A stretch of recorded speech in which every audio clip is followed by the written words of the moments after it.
lot of rounds this tournament. Many games went to overtime or ended 13-10, 13-11. Did you guys feel any mental fatigue in this match or yesterday's? I didn't feel any mental fatigue personally, but I'm not sure how my teammates feel. I don't think so though, because a lot of our online matches also tend to be longer, and I think I don't really think it was an effect on this tournament at all. No. Next question is also from Declan. What are some lessons you've taken from this tournament in terms of being an IGL or just competing on the international stage? I think the biggest takeaway is like just the little differences between the regions. Like pretty much most of the regions play the game relatively similarly, but it's just like the little like niche things that they do that bring them success, and I think that's probably one of the bigger takeaways we'll take from this event. Next one is from Katrina Whale, upcomer. How has Version1 grown over this tournament? What are you the most proud of for your team? I mean, I think the biggest takeaway from this tournament is we showed we're pretty resilient. Like even with the stand-in, even with very little practice with the stand-in, like we showed that we can take the best teams in the world to close maps, even if we didn't manage to pull out a lot of them. I mean, we went 2-2 in series on the throughout the tournament, so I mean, you can't be too disappointed overall. But it does suck to get knocked out early. I mean, we were one round away from knocking or securing top 3 yesterday. It is what it is, though. I mean, someone's got to lose, and today that was us. Next one is Jack Marsh. Did you reckon? Since you arrived in Iceland, you seem to have enjoyed every second. How would you describe your journey here as a whole and what it would do for the team in the future? I definitely think the ability to play against international competition will benefit us in the long run, given that we've experienced, like, say we go to another international LAN, we have the some repetitions against like the international styles, which I'm not saying it like is game changing, but I do think just the LAN experience in general is going to be pretty valuable in this game because the game is just completely different than anything I've played in the past. Next one is from Cecilia Chochetti, Gamezo. Unfortunately, you concluded these masters with a high percentage of defeats in overtime. What were the problems you encountered during the last rounds of the matches you played, and how do you plan to overcome them?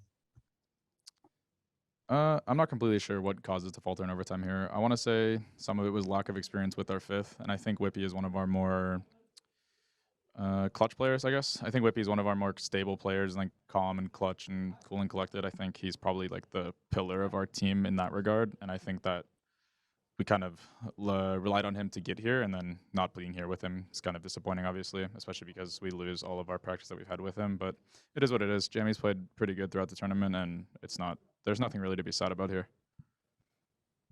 All right, we now move on to the open session. Please use the raise your hand function. Want to ask something? Emery VLRGG.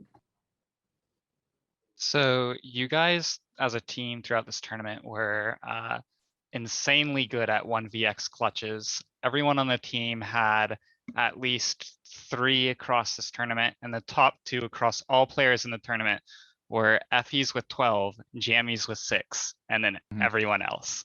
What was the secret to your guys' success when you were, down players or down to the 1v1?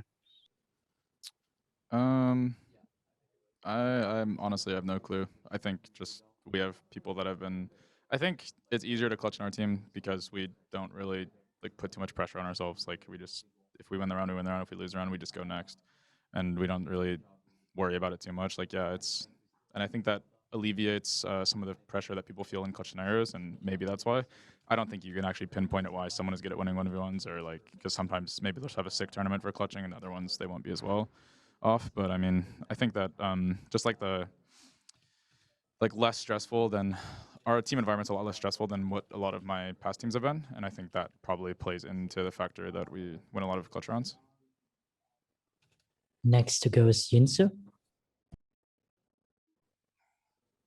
Oh, sorry, I was muted. Hi. You guys chose Ascent today on the second map. I don't think many people expected that, given how well your Haven has been. What was the decision behind that? And looking back, do you feel like maybe that was the wrong choice?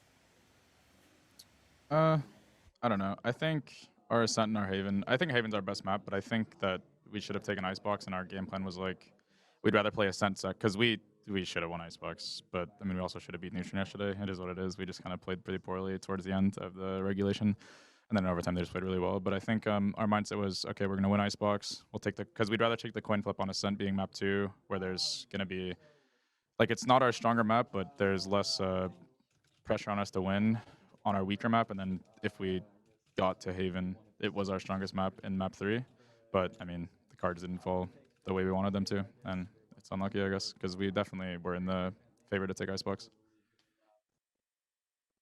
Next to go is Tigon. So it's been highlighted that Jammies has stepped in for Whippy. What's the next step for reintegrating Whippy back to the roster, given the fact that this is one of the events that you play for when you're on a team? I mean, nothing too extreme. We're just going to start playing the game again, start scrimming with Whippy. Nothing out of this, just normal prep. Declan, you can go next.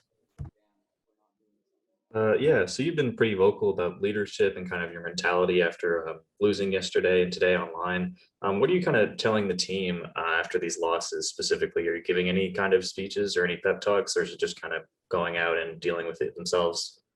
I mean, I think we all, like, I talked to them. I think me and our coach talked a little bit to, like, the entire team. It's like, we came in with a stand-in. People thought we were going to get dead last. I mean, we beat one of the best. I mean, we beat 2 of the strongest teams in the world. Obviously, they made it here, so they have to be some of the best teams in the world. We played the other teams that we lost to very, very close, and there's not much to be disappointed with, considering we came here with less than a week of practice with our new 5th, and he's never competed at a level like this before. All right, that concludes the scrum for you today, Vanity. Thank you so much for Okay. joining. Thank you. Thanks for the time.